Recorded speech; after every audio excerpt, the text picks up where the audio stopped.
we'll start.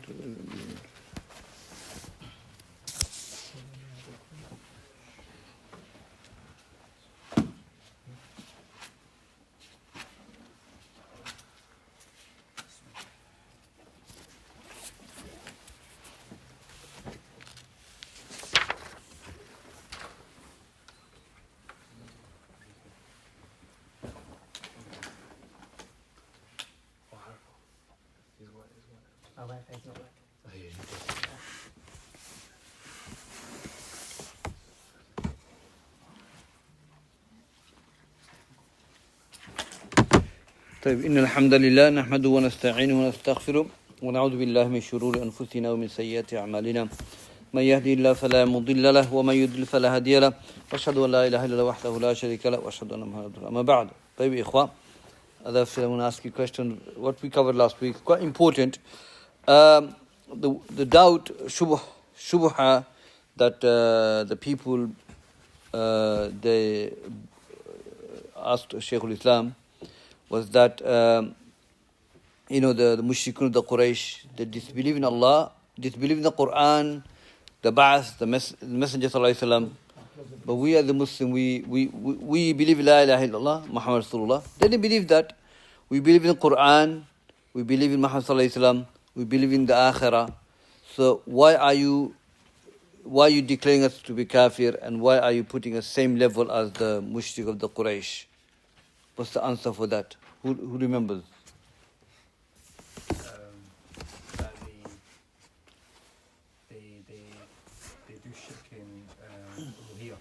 Okay. So they don't deny Allah's lordship, but then they, in terms of worship, then they associate partners. So. Okay. So the mushrik at the time, Muhammad Wahhab, they believed La ilaha Muhammad Rasulullah, they believe Quran, they believe everything, but you're saying they're mushrik because they were associating part with Allah in worship. Okay. He mentioned the ayah, لا يسمعوا دعاءكم ولو سمعوا ما استجابوا لكم ويوم القيامة يكفرون بشرككم. And Allah subhanahu wa ta'ala doesn't distinguish between the person who makes dua to, any, the grave, or a person makes dua to awliya, idol or anything. It's all same. Okay, go on. إن الذين يكفرون بالله ورسله ويريدون أن يفرقوا بين الله ورسله ويقولون نؤمن ببعض ونكفر ببعض ويريدون أن يتخذوا بين ذلك سبيلا أولئك هم الكافرون حقا. So that's one of the. So we're coming to that. Okay, any more?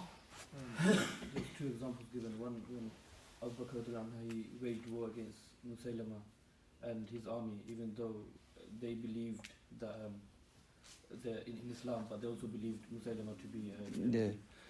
The other example, Ali he burnt two groups of people. Okay. One was the Rafida, and another one that also who believed in La ilaha illallah Muhammad Rasulullah, but they believed Ali to be Ilah, and he burned them. So, what are the examples Shaykhul-Islam gives here? What example does he give? We disbelieve in one thing, we disbelieve in others. So you believe in La ilaha illallah Muhammad Rasulullah, you believe that, but he said Salah is no wajib on me, or Zakat is no wajib, or Siyam is no wajib. You're a kafir. If you believe all the messengers, then you say I don't believe Isa alayhi salam or Shu'aib, then you're a kafir. So even though they come with the argument to Shaykhul-Islam saying, okay, we believe in La ilaha Muhammad Rasulullah, we believe in the Quran, we believe in Akhirah, okay, that's Aqidah, but then you're committing kufr in other issues, like you gave example in Uluhiyah. Okay, so we have to understand that Islam we have to take as a wholeheartedly, and we gave example. Which hadith we give example with? 70, the branches in it. Islam is 70 branches. Some say 60. This is narrative. I have didn't have a doubt which one it is. So 70 branches Iman. Some say it's not 70, more than that, just a high number. Okay, so our Prophet ﷺ named Iman, everything Iman. Okay, so Salah part of Iman, Zakat part of Iman, Siyam part of Iman, everything part of Iman. So if you deny one aspect of it, you're a kafir. If someone believes La ilaha illallah Muhammad Rasulullah, okay, the 6 pillars of Iman, then he says, I don't believe marriage is sunnah of the Prophet ﷺ. He's not a Muslim, he's kafir. Can you imagine that? After all that, he believe everything, but then he say, I don't believe marriage is sunnah. I don't believe marriage is part of Islam. Man raghiba an sunnati falaysa minni. Whoever abandoned my sunnah is a part of me. So, that's the answer Shaykhul-Islam gave. Inshallah. So, we have to accept Islam wholeheartedly. Take everything. طيب يا إخوة. Let's continue. ويقال أيضا إذا كان الأولون لم يكفروا إلا أنهم جمعوا بين الشرك وتكذيب الرسول والقرآن والإنكار البعث وغير ذلك فما معنى الباب الذي ذكره العلماء في كل مذهب باب حكم المرتد. So here Shaykhul-Islam said that the kuffar, the mushrik, the Quraysh, they disbelieve, they fell into shirk and denial of the messenger, of the Quran and the day of judgment. They fall into both of them, okay, and others. And the ulama who mentioned in their book حكم المرتد, the ruling of the one apostate from Islam. وهو المسلم يكفر بعد إسلامه ثم ذكروا أنواع كثيرة. So the ulama, they have in this chapter حكم المرتد, there's a chapter heading in book in fiqh book, you'll find that they discuss about apostasy in Islam, ridda in Islam, and they say the person who become Muslim, then he disbelieves it after Islam, and they mention different type of ways they can become kafir. كل نوع منها يكفر ويحل دم الرجل وماله حتى إنهم ذكروا أشياء يسيرة عندما من فعلها مثل كلمة يذكرها بلسانه دون قلبه أو يذكرها على وجه المزح واللعب. So the ulama talks about in this chapter in the fiqh book that the ruling of apostasy in Islam, they mention that people become Muslim, they apostate from Islam, and they mention that such person, the blood and the wealth becomes halal, okay, and they mention that the things like they make statement of kufr, and that take them out of all of Islam, whether out of mazh, mocking, or anything like that. And we know mocking is one of the major sins in Islam, that one of the things nullifies al-Islam. So here we will learn is that the ulama have mentioned that if you fall into any form of major kufr, and if you believe in La ilaha illallah Muhammad Rasulullah, okay, there's no, this is the opinion among the ulama, that the person becomes kafir, okay, person becomes a disbeliever. Just because you believe La ilaha illallah Muhammad Rasulullah, it doesn't make you a Muslim, as long as you fall into the major sin. And we gave some of the example, like the people came to Shaykhul-Islam, they're saying that we believe all this, but at the same time you're committing other shirk, other major kufr. And we have mentioned some of the example like the Sahaba, people like Banu Hanifa. The Banu Hanifa, they're with the companions, they're studying with companions, they're along with them. But what happened is that the one belief that took them out of all of Islam, that they believe Musaylima al-Kadhdhab to be a prophet. Yadu billah. So your La ilaha illallah has been nullified just because of this one belief that you hold. Also Ali radiallahu anhu, it's important because we see Muslims believe in La ilaha Muhammad Rasulullah, but they're doing kufr that will take out of all of Islam. But these people, they don't know, they're juhala.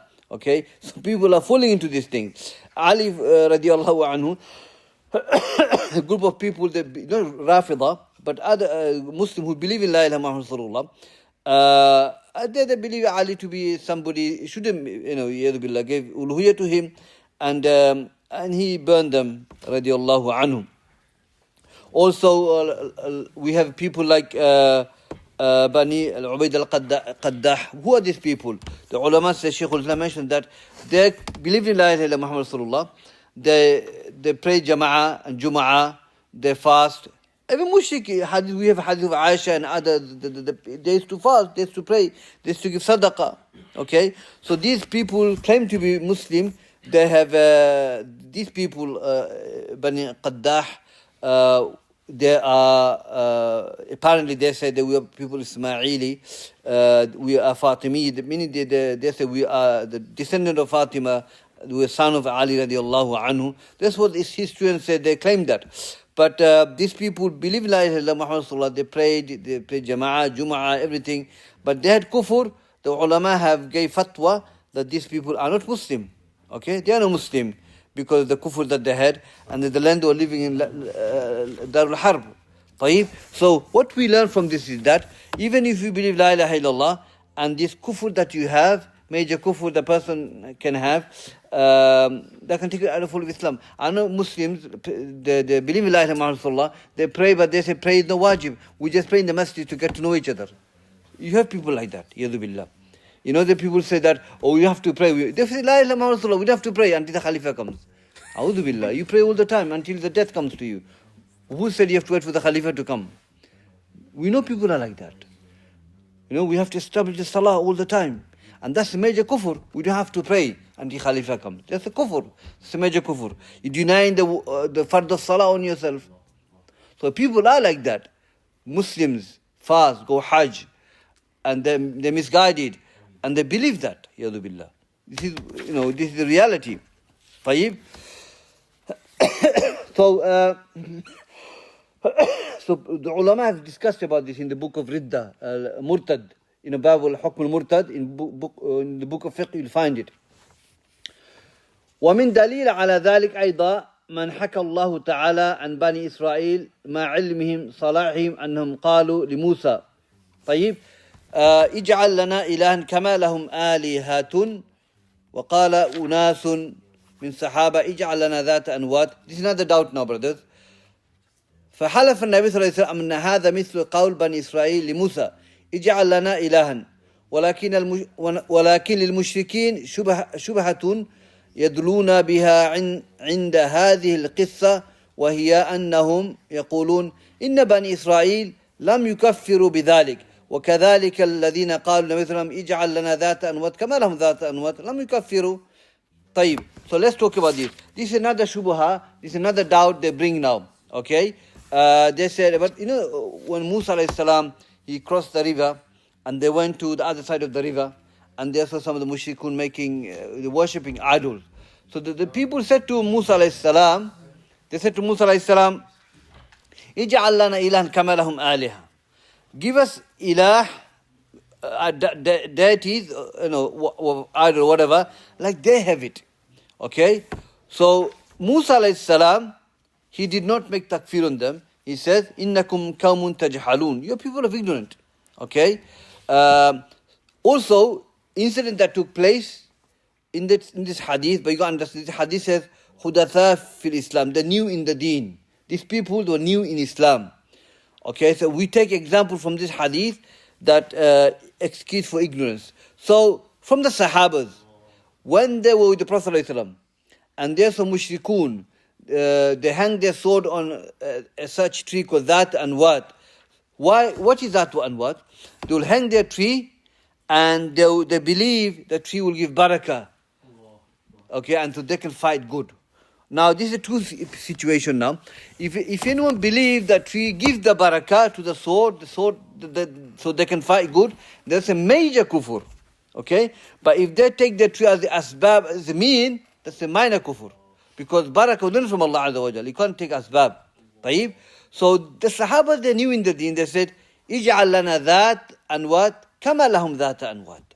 Make us, O Muhammad sallallahu alaihi wasallam, give us that and what, like these people have that and what. So Prophet said, you have said exactly what the Bani Israel said to Musa. اجعل لنا إلها كما لهم آلهة اجعل لنا ذات أنوات كما لهم ذات أنوات. Kama, exactly same statement. So Prophet did not see the difference because what the Sahaba said was major kufr.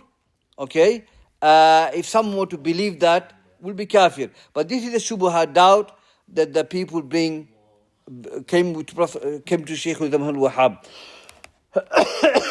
So here Shaykhul-Islam says that the mushrikeen had this doubt which was going through their mind, this qissa, which they say that Inna Bani Israel lam yukaffaru bidhalik. So Bani Israel, when they made that statement, Musa did not say you're kuffar. But in fact he said you're people of ignorant. He didn't say you're kuffar. Okay? Nor did Prophet say to the Sahabas when they requested that Dhata and what. So why you declaring us kuffar? So they're coming from the angle, okay? So فالجواب أن تقول, so the refutation to that is that إن بني إسرائيل لم يفعلوا وكذلك الذي سألوا النبي صلى الله عليه وسلم لم يفعلوا.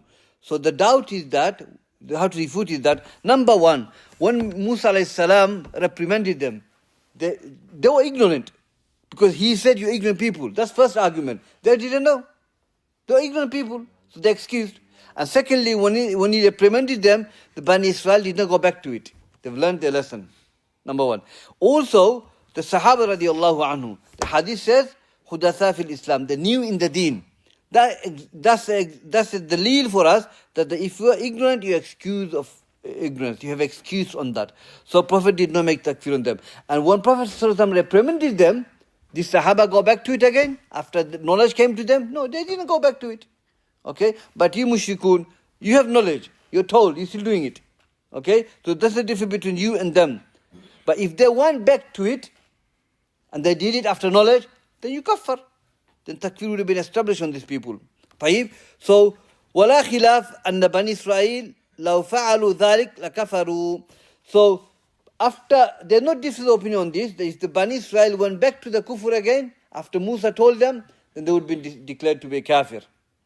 وكذلك لا خلاف أن الذين نهاهم النبي صلى الله عليه وسلم لو لم يطيعه واتخذوا ذات أنواد بعد نهي لكفروا وهذا هو المطلوب or لكفروا وهذا هو المطلوب. That likewise, if the Sahaba radiallahu anhum, after the message was conveyed to them, okay, if they went back to it again, the kufr, then they would be declared kuffar. Because now they have the knowledge. Okay? Like for example, those people who declared, that could be another doubt as well. Whoever accused Aisha, abused Aisha, the person is not a Muslim. Okay? Because Allah saved her. Or to curse her. Okay? When those people accused Aisha radiallahu anha of adultery, okay, someone said, why weren't they kuffar? Because Hujjah wasn't established. So when the ayah came down, khalas, Hujjah has been established now. So Prophet ﷺ did not declare them kuffar because they were ignorant. Hujjah was established. When Prophet reprimanded them, Hujjah has been established now. Now they know it. Now they know it. If they go back to it, then they will be declared to be kafir. طيب? So that's the argument. We say, they didn't know. Both hadiths, what Musa said to them, they're juhala, they're ignorant. What Prophet said, they're ignorant. The hadith is hudatha. So if they're ignorant, you can't establish hujjah on a person if he's ignorant. That finishes the argument. But secondly, we also can say, okay, they did not go back to the shirk after they've been told off.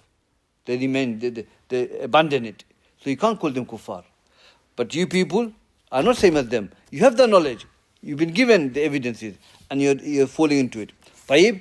ولكن هذه القصة تفيد أن المسلم بل عالم قد يقع في أنواع من الشرك لا يدري بها فتفيد تعلم وتحرز ومعرفة أن القول. Okay, so but this قصة benefits us. The Muslim بل عالم can fall into shirk by mistake. And we gave some of the example. Like Mu'adh radiallahu anhu, he made shirk billah azza wa jalla. You must say, how did he do that? When he made sajda to Prophet sallallahu alaihi wasallam, he made sajda. Okay? And sajda only allowed to Allah. Sajda at the time of the Anbiya, the Prophet before, Adam, Yusuf, was allowed then as a ihtiram, as a respect. It was allowed. But in our religion, it's not allowed. Muaz made sajda to Prophet ﷺ, one of the great companion, alim. He's the most knowledgeable of this ummah in halal and haram. He will be the one step ahead of all the scholars Yawm al-Qiyamah. He made sajda to the Prophet. Is it no shirk? It's shirk. Did the Prophet say, you're a kafir? No, he didn't. Because he didn't know. Actually, he didn't know. And he said, Prophet said, why do you make sajda to me? He said, I went to Kufa or Sham and people making sajda to idols. You're better than them. So I'm making sajda to you. Look his qiyas. But Prophet didn't say you're kafir. He didn't know. Prophet told him off. Did he go back to it again? No, he didn't go back to it again because the bayan has come to him. So the ulama, this is one example I can use, like alim like Mu'adh radiallahu anhum, who was sent to Yemen. If he can fall into these errors, okay, anyone can fall into errors out of ignorance. Also, example we can give Sahabi Qudam bin Mad'un, when he made alcohol halal. When he drank alcohol, believing it's halal. Because Allah said in the Quran, he didn't, those who believe in Allah, okay, and the last day, it's no harm on them to drink. It's no harm. So he drank alcohol, believing it's halal. He drank it, believe it is halal. So what do we say? Misinterpretation of the ayah. So the ayah is talking about one used to drink once upon a time when it was halal, it's no harm because it was halal. But now it's haram. But he misunderstood the ayah and he misinterpreted the ayah and he drank it. Did Umar say, Umar was Khalifa at that time, did Umar say you're a kafir? No, he didn't know. Look at this. Scholars, Sahabas like this, they can make mistake. Ulama can make mistake. And, but we have to be cautious about these things. So, أما قول الجهال التوحيد فهمناه وأن هذا من أكبر جهل مكايد الشيطان. This is, some of the juhal says, and I heard this, subhanallah. People say, Tawheed is not important. We understand everything. So if people understood Tawheed, why is the shirkiyat going on this earth? Why is that people doing shirk? Why is that people not worshipping Allah? Because they have no Tawheed. And Tawheed, to say I have understood Tawheed, then this is a form of ignorance for someone to say that. And are we better than the companions? No. They learned Tawheed for 10 years. So are we saying there's no shirk in this earth now? There's shirk, full of shirk. People committing shirk. If you go to Hajj, Umrah, if you go to your country, you will see 80 of them, Muslims are fully into shirk. So it is from part of shaitan for people to say that I have understood Tawheed of Allah Azza wa Jal. No one Salaf will say that. No one can say I have understood Tawheed, Yadu Billah. Tayyib. So this is another plot of shaitan to make people keep away from learning Tawheed. وتفيد أيضا, and we learn from this is that أن المسلم مجتهد إذا تكلم بكلمة كفر وهو لا يدري فننبه إلى ذلك وتاب من ساعته فإنه لا يكفر كما فعل بنو إسرائيل. Okay, طيب. So what we learn from it as well, also that if a Muslim mujtahid, a scholar, he makes mistake, then he should be informed that he made mistake. And we cannot make takfir on the person because we said that there are the many mawani' that protects believer to become a kafir. And we mentioned some of them: ignorance, lack of knowledge, misinterpretation of the ayah. Okay, if someone is forced, if someone is out of happiness, makes kufr statement, things like that. Baligh, aqil, is he baligh? Okay, is he aqil? Has he got sanity? And things like that. So these are some of the barriers that prevents a person to be a kafir. So we need to look into this. We need to look at, and these barriers, these mawani' are applied to individual. So not general, individual. Generally, make it such that generally to say Allah is everywhere is kafir. Someone believes that it's kafir. If someone believes Allah is everywhere physically, it's kafir. But if someone says, individual person, Muslims, Allah is everywhere physically, now you can't say he's kafir. Now you have to establish the mawani'. Is he got knowledge? Is he baligh, aqil? Is he interpreting anything? Is he blindfolding somebody? Muslim is an ignorant person. So you can't establish hujjah on him. Because Prophet didn't even make takfir on the Sahaba. They were hudatha fil Islam. Musa alayhi salam did not make, they made the worst statement, give us aliha, yadu billah. Kufr, this is the worst thing you can say. Musa alayhi salam, even then Musa say, you ignorant people. Okay? When the people of Isa alayhi salam, they doubted the qudra of Allah. Can your Lord bring down the food of Maida down? Can he bring it? Is he able to do that? That's kufr. What did Isa say? You're kuffar? No, he didn't say. He said, you're ignorant people. So even the prophets, they have mawani'. Even the prophets, they follow this principle. Ignorance, So ignorance is one of the prevention of becoming a kafir. And this is a mercy from the deen of Allah Azza wa Jal. And that's what Allah said, وَمَا كُنَّ مُعَذِّبِينَ حَتَّى نَبْعَثَ رَسُولًا. We never destroyed a nation except we sent a messenger. So we have to understand. Don't jump into conclusion, kafir, this and that. No, we have to understand, could be anything.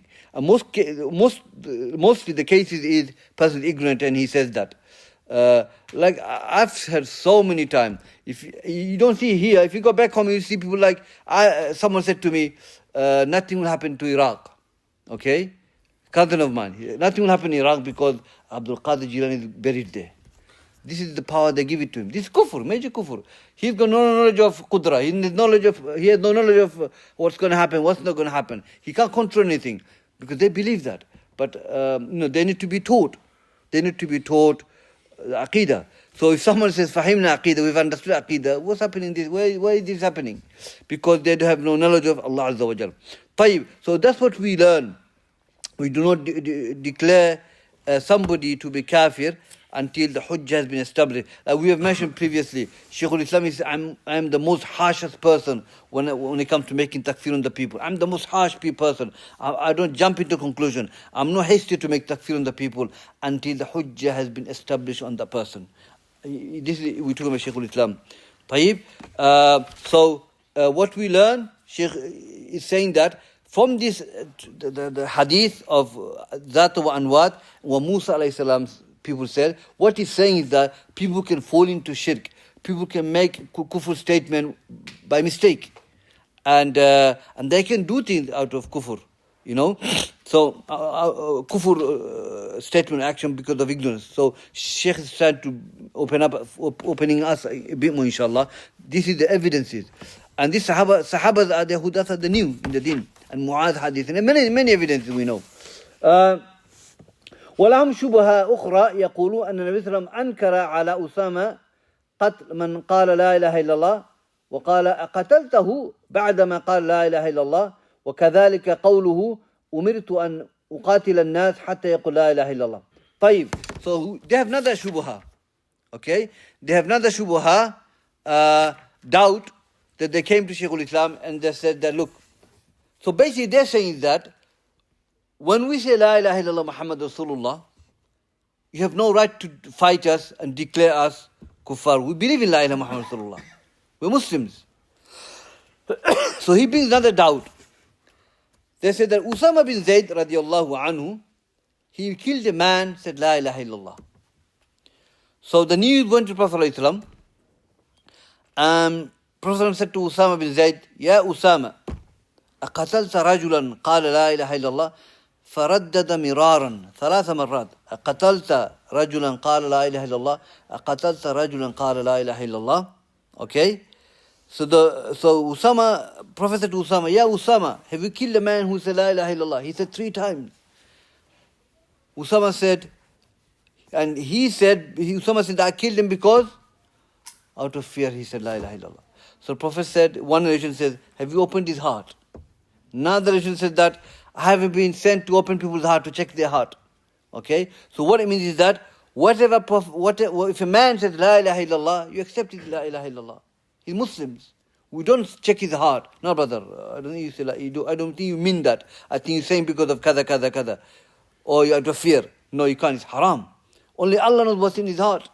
We are the Muslim, we have to take him as a Muslim, unless he confesses, like these hypocrites.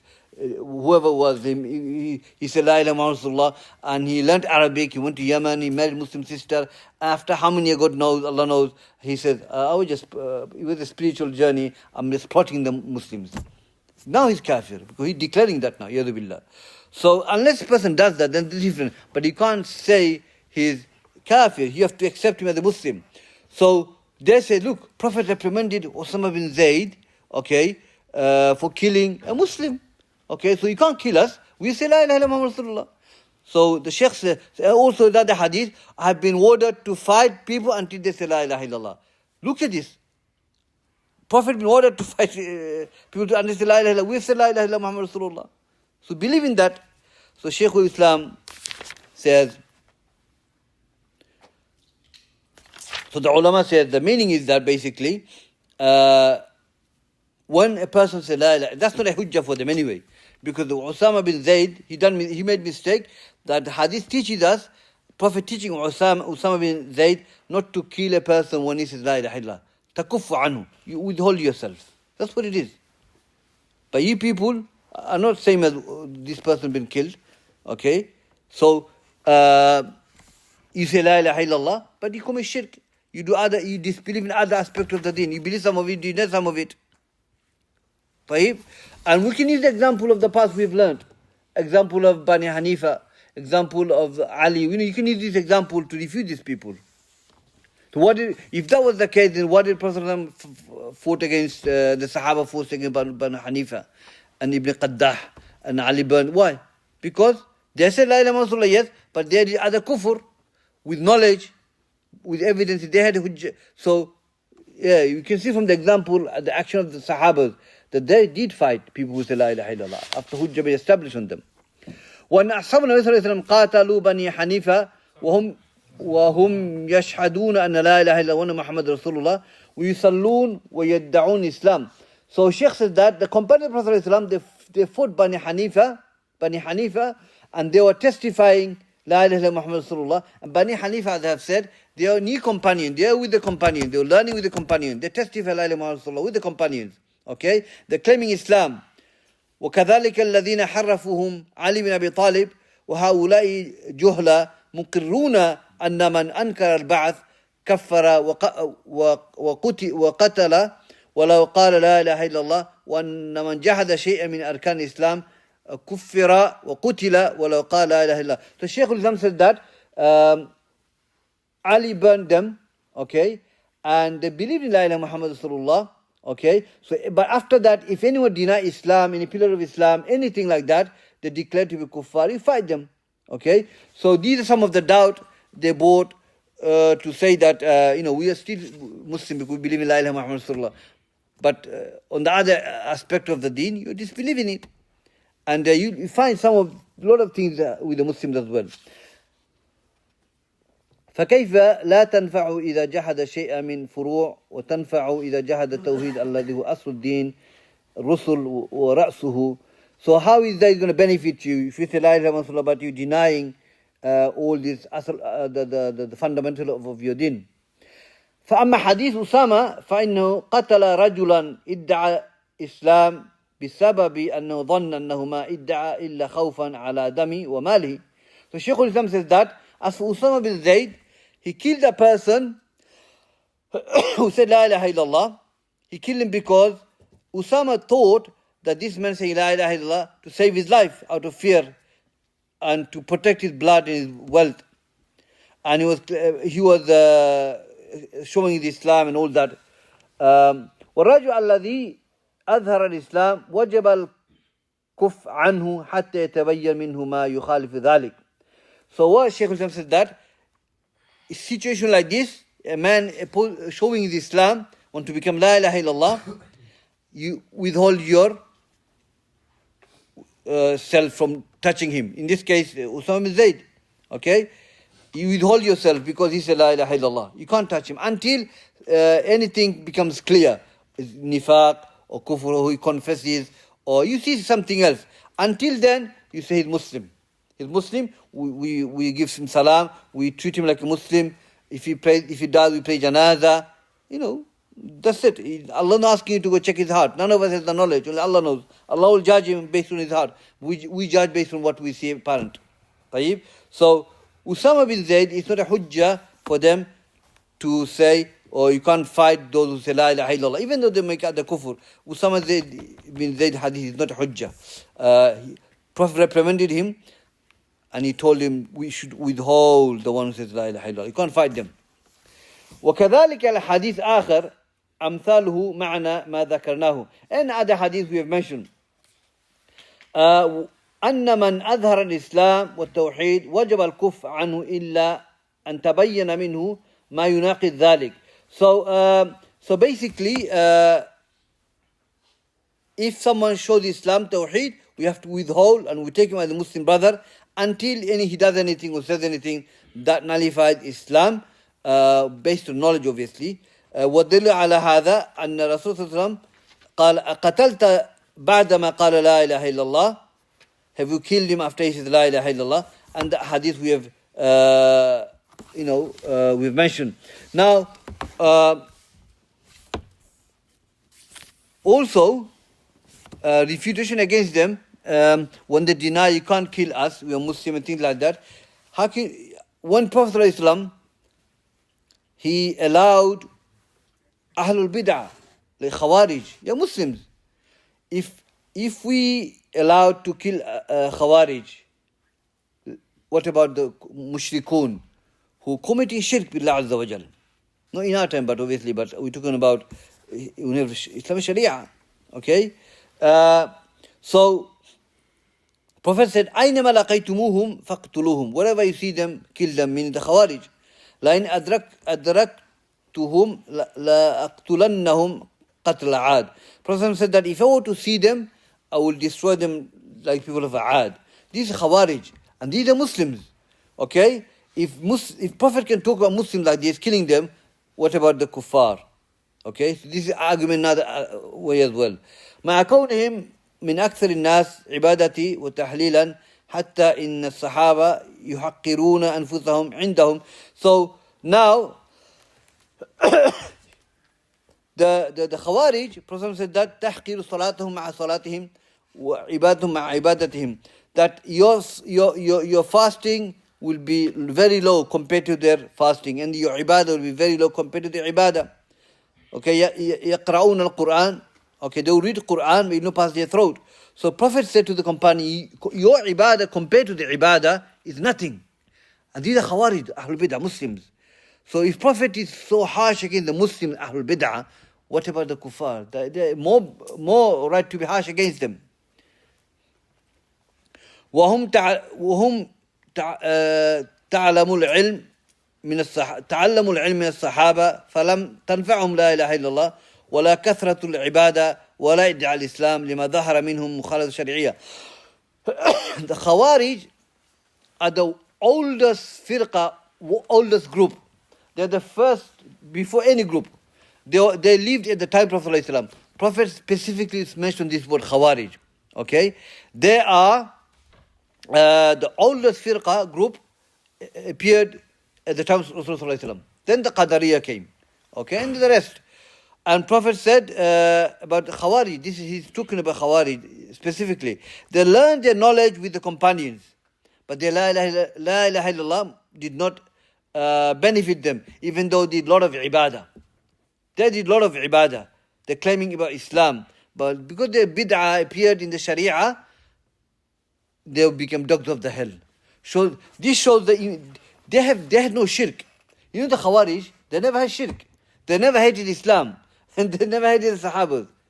Or the Deen, the Quran and Sunnah. They never hated the Prophet. Yes, they hated the companions. But look, even though they're Muslims, but look at the bid'ah that they committed. And Prophet became so harsh against them. Just bid'ah. So what we're talking about, if Prophet can be harsh with the Ahlul Bid'ah, what about being with the mushrik? They deserve it more. The Shaykhul-Islam comes from the angle as well. So, وكذلك ما ذكرناه من قتال اليهود قتال الصحابة بني حنيفة وكذلك أراد أن يغزو بني مستلق لما أخبروا رجل أنهم منعوا الزكاة. So there's another tribe now we're talking about, Banu Mustaliq. These are the tribe the Prophet fought against them in Sha'ban, 6th year of Hijrah. Now Prophet ﷺ sent a companion. Look, this is another one. Banu Mustaliq is a tribe that they're very harsh against the companions.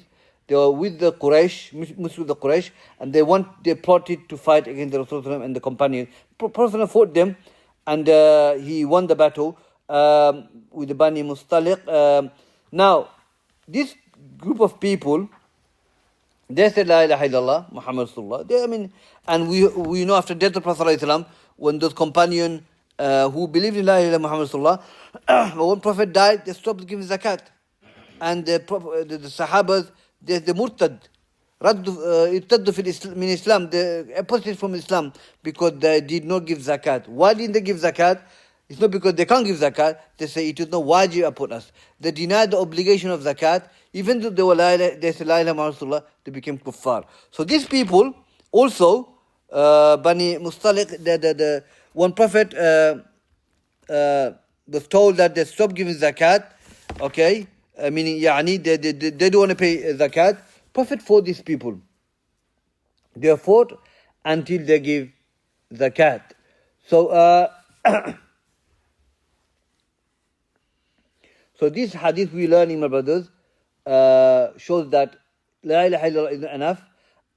Once the bid'ah or the kufr, major kufr, that or major kufr, major bid'ah come into your aqidah and your deen, then that will nullify your Islam.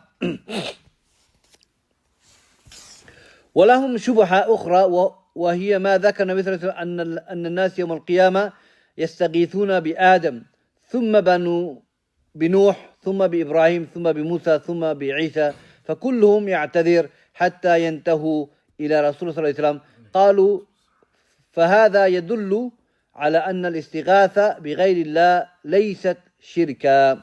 So this is the last one, inshallah.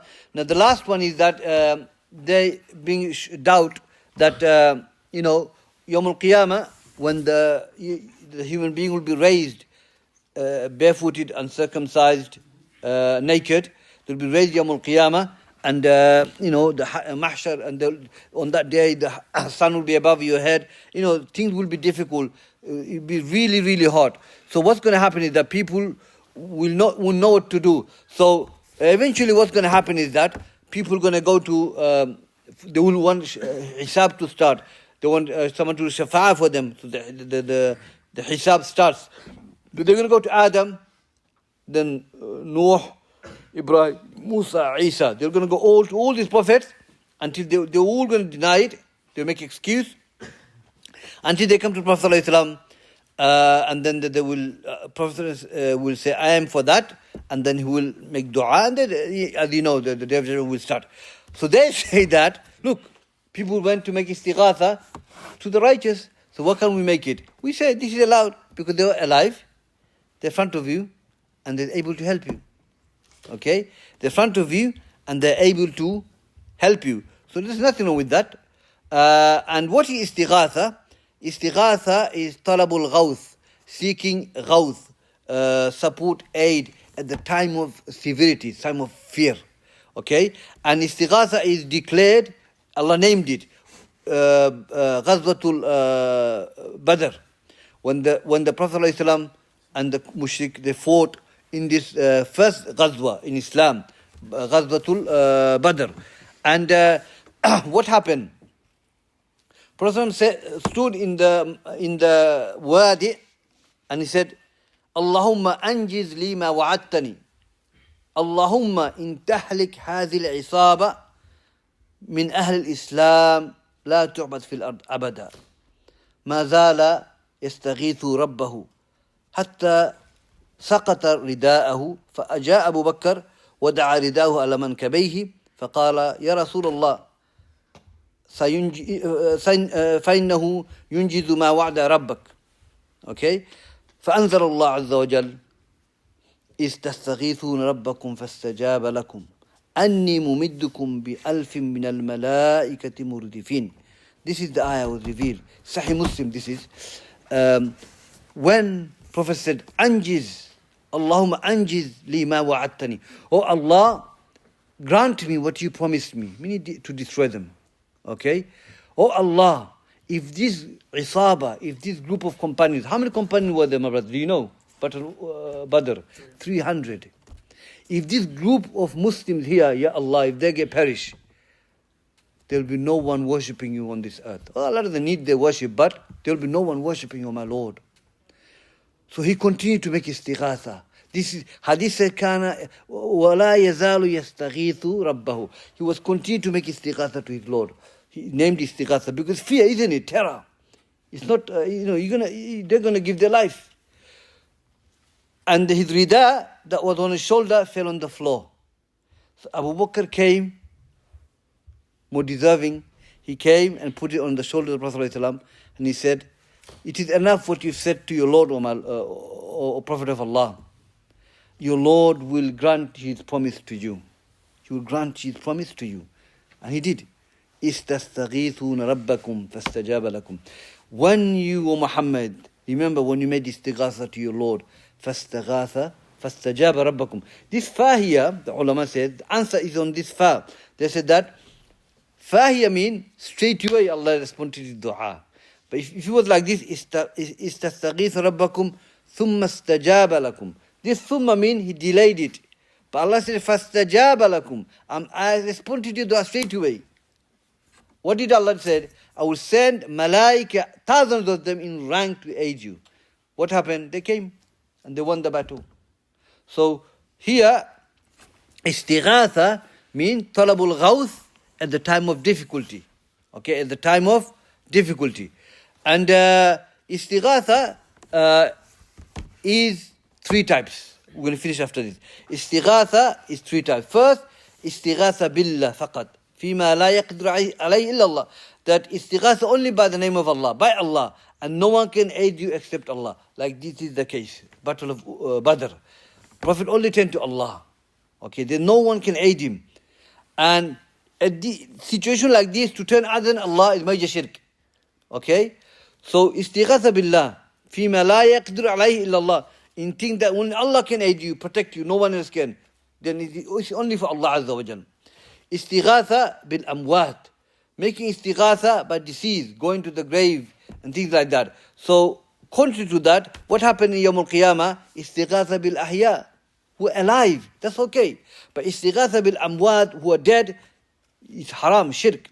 Going to Prophet grave, Abdul Qadir Jilani, Shah, all this is haram. Okay?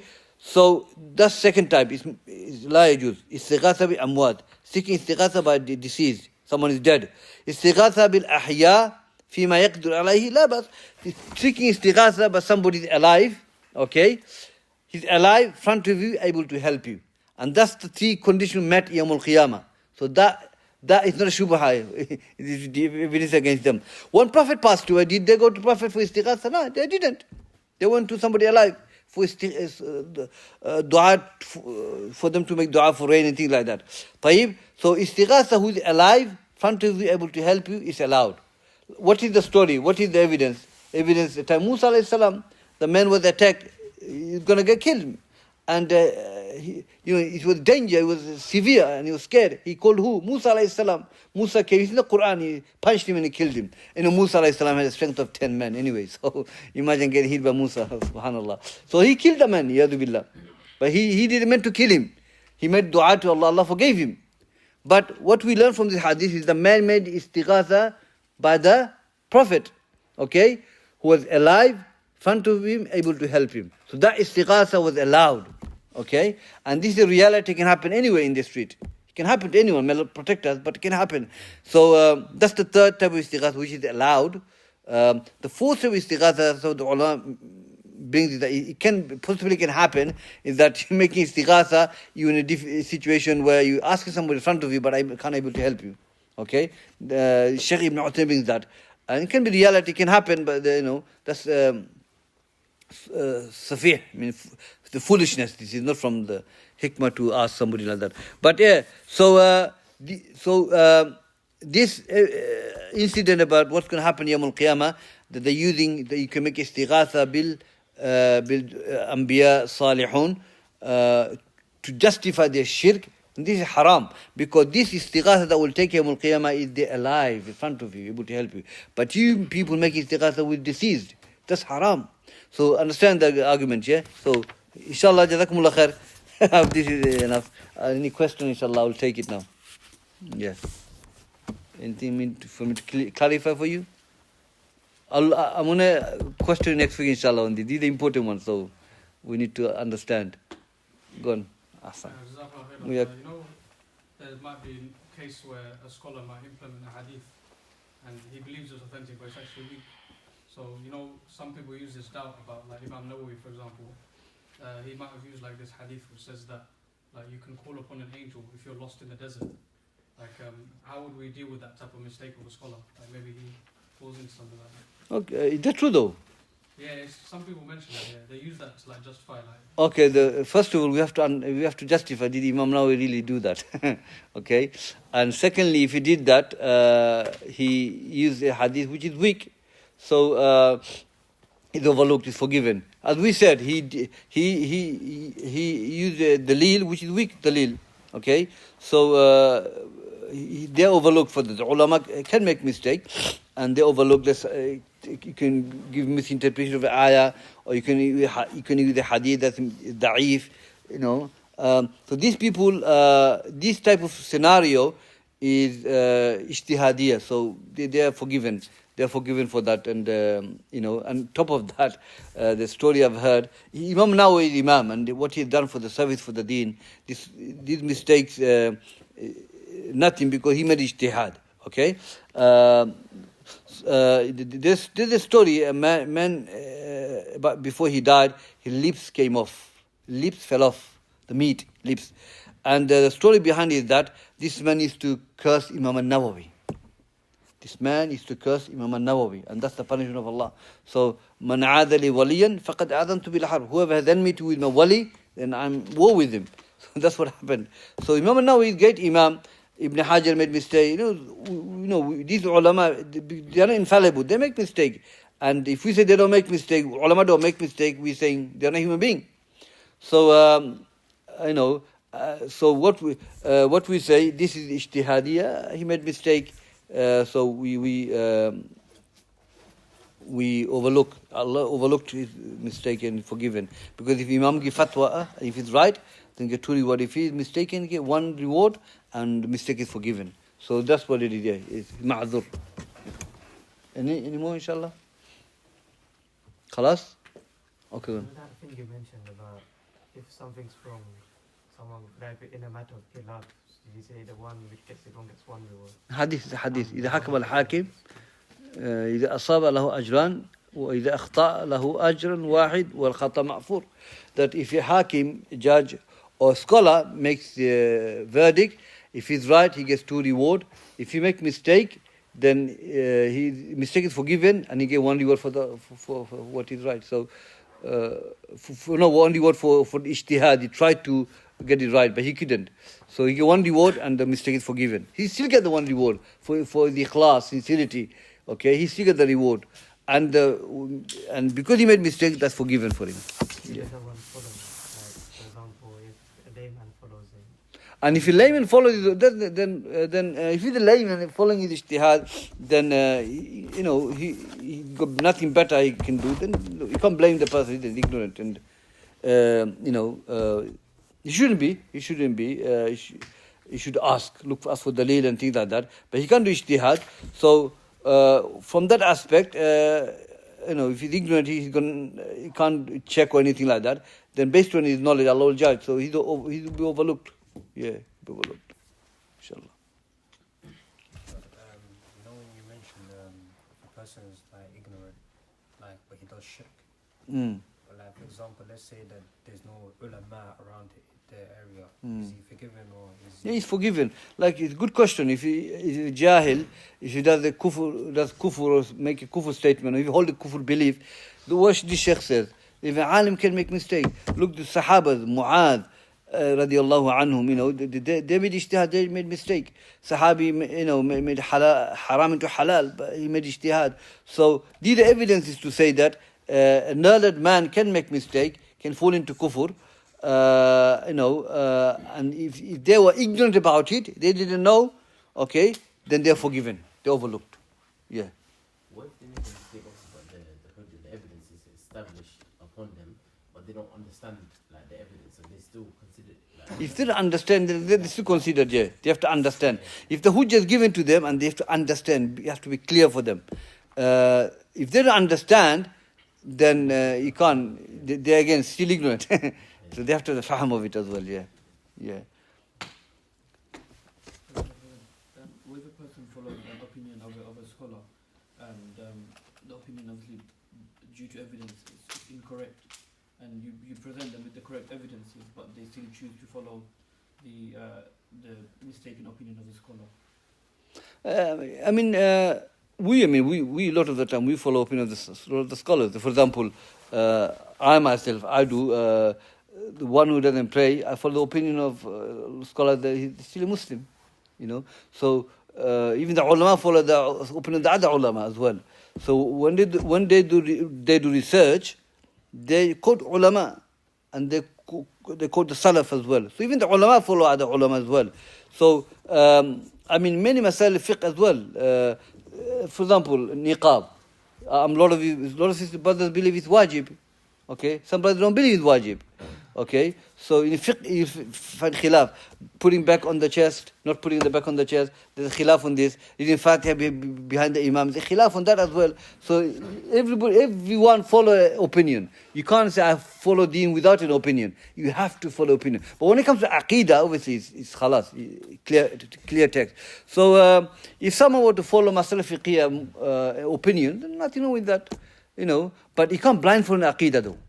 You have to study aqidah. For example, someone says, Allah is everywhere. Oh, my Shaykh says Allah is everywhere. I'm not just going to... No, it's haram. You have to study what the Quran Sunnah says about Allah. Is he everywhere? Is he above the throne? So aqidah, we cannot blind follow. We have to learn the aqidah from the Quran and Sunnah. But masal fiqhiyah, certain issue, you take the opinion, didn't you? You just follow the opinion, and that's it. When it comes to blind following,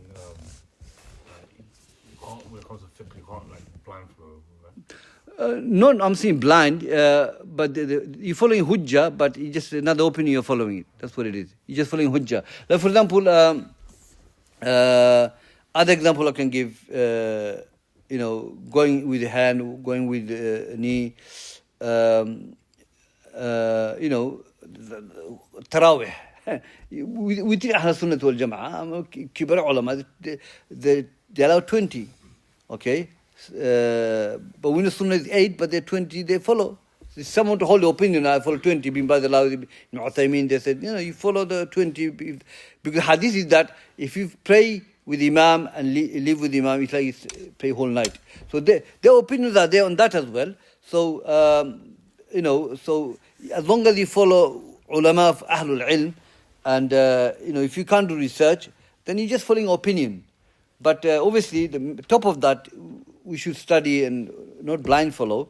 But people's knowledge are different anyway. The talib are at different levels. But this, So when it comes to masala fiqhiyah, if you're holding opinion because Ahlul Ilm has that opinion, then there's nothing wrong, inshallah. Why do some scholars not give other bijahl excuse of ignorance? Udhr bil jahl, even Shaykhul-Islam, he gives that here as well. Certain scholars, they give udhr bil jahl, but certain things they don't, which is when it comes to ibadah. They say ibadah is clear. Allah is the only one who deserves the worship. Okay? But what if people didn't know that you can't do tawassul? Okay, tawassul exists at the time of Prophet ﷺ. Until now exists. And they say, we ask Allah, the books written by Shaykhul-Islam Ibn Taymiyyah, rahimahullah, called Kitab al-Istighatha, Rad' al-Bakri. Okay? The Istighatha, refuting Bakri. Bakri, I don't know if Shaykhul-Islam made takfir on him, but he believes that you can ask Allah through righteous people with their status and things like that. He brings evidences, but they're all mawdu, fabricated. So Muslims do believe that, but, they don't know. So, but they need to be taught. So I believe it's udhr bil jahl and everything. The Sharia, every aspect of Sharia, udhr bil jahl. Because not everybody knows the Aqidah, not everybody knows Tawheed and Shirk. And so, you can't establish hujjah on everyone and say they're kuffar, things like that. Personally, bayan has to be done to everyone. Udhr bil jahl, look, Mu'adh, look at this example we gave from the Salaf. They fall into shirk as well. So, udhr bil jahl, I believe in everything. Shaykh al-Albani also believes that. Ibn Uthaymin also, the udhr bil jahl is there. But certain scholars in certain aspect in Aqeedah and Uluhiyyah, they say that they don't see it. You make sajda to idol, you're kafir. Finish. Done. They don't see udhr bil jahl in that. But, Allah said until the bayan comes to them. So, I believe they udhr bil jahl and everything. How do you know the jahl has been lifted? Like how? Okay, that's a good question. How do you know jahl been lifted? Okay, does it have to be alim? No. So for example, I'll give you example of this one. Allah. Someone believes Allah is everywhere. Yeah, he believes Allah is everywhere. He said, you don't make takfir him. A'udhu billah. He said, Akhi, look, the hujjah and the dalil, the proof said Allah is above the throne, and you give him all the hujjah, all the evidences, okay, and he still doesn't believe it. You say, what's the dalil then? Give me dalil that Allah is everywhere. He can't give you dalil. So I'm giving dalil that Allah is above the throne, and Quran and the Sunnah. And if you don't believe that, then it's kufr, major kufr. Okay? After hujjah has been given and he still denied, maybe you can move to next level, aqil or sanity or anything like that. Could be majnoon. You can suss it out if it's majnoon or not, to deny hadith like this, ayah like this. And if he continues, then, I fear for him. Read the apostasy, I fear for him. And this is major kufr. So once the hujjah has been given to him, the knowledge is given to him, understood, then jahal been lifted from him. He knows it now, khalas. That's it. Yeah. He doesn't have to be alim or have to study Medina for 5 years to know this. La. Dalil is there in front of you. Yeah, jazakallah khair. Okay, ikhwa? Okay, assalamu alaikum.